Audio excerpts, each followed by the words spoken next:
आषाढी एकादशीच्या निमित्तानं महाराष्ट्रात वारकऱ्यांची लगबग सुरू असताना यंदा साता समुद्रापार एक नवा इतिहास घडलाय।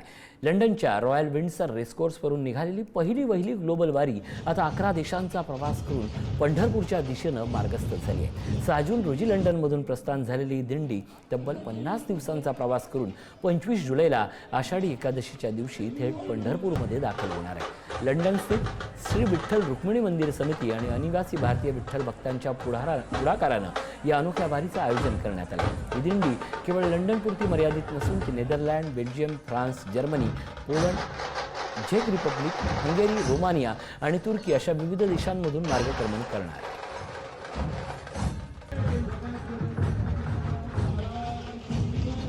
माऊलीचा प्रचार आणि प्रसार व्हावा अशी नामदेव महाराजांची इच्छा होती, म्हणून पहिल्यांदा महाराष्ट्राच्या बाहेर नामदेव महाराजांनी वारकरी संप्रदाय नेला, वैष्णव संप्रदाय नेला आणि आज पहिल्यांदा UK मधून वारी सुरू झाली।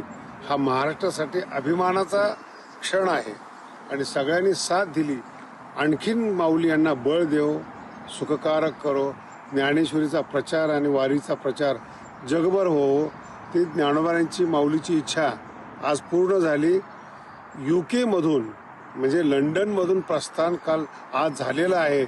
हेच आपली सगळ्यांची मोठी कर्तृत्ववान आहेत आणि त्या निमित्ताने येणारी पिढी महाराष्ट्राच्या संस्कृतीशी लंडनमध्ये UK मध्ये तिला दर्शन झालं।